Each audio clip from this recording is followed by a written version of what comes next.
Good morning, everyone. This is Karbasani Solamuthu, Department of Civil Engineering, SRM Institute of Science and Technology. This topic deals with environmental risk assessment. So, environmental risk assessment is a very essential tool to understand, manage the environmental related issues, which is going to affect the environment. And this is talking about understand the various activities, projects, or any environmental related uh, consequences, substances, and the possible remedies with reference to this problem or maintained or developed by means of environmental risk assessment.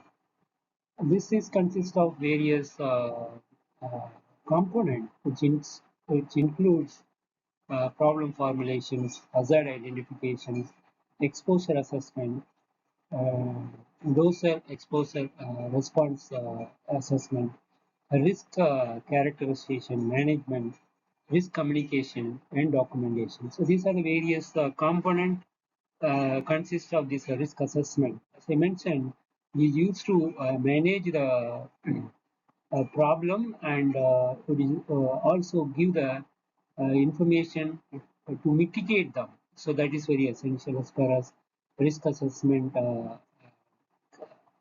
concern or management tool concern.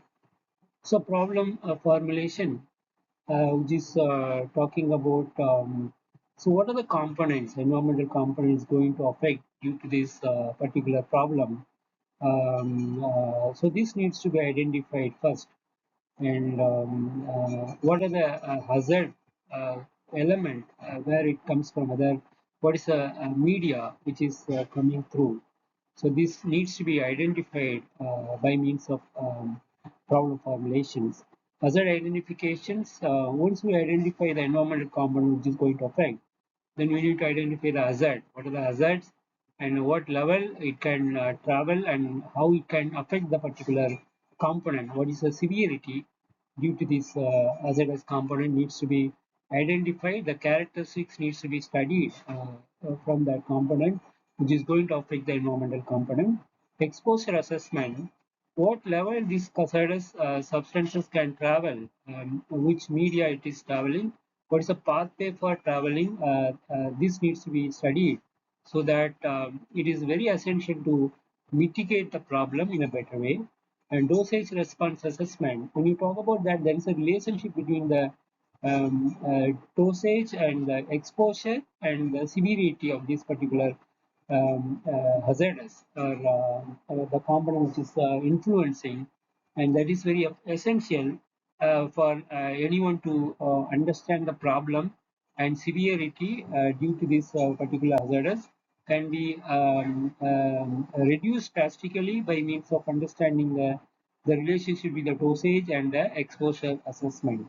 Once it's done, then you go for risk characterizations. After you identify the problem and hazardous identification, dosage and exposure, we need to identify, study the risk characteristics with reference to the above mentioned components. So once it's done, and that is very essential, important for anyone, especially the person who is responsible for the mitigation. They will use this component that they use to understand the risk characteristics, so that mitigation can be done in a very effective manner. And risk communication, that is one of the important component.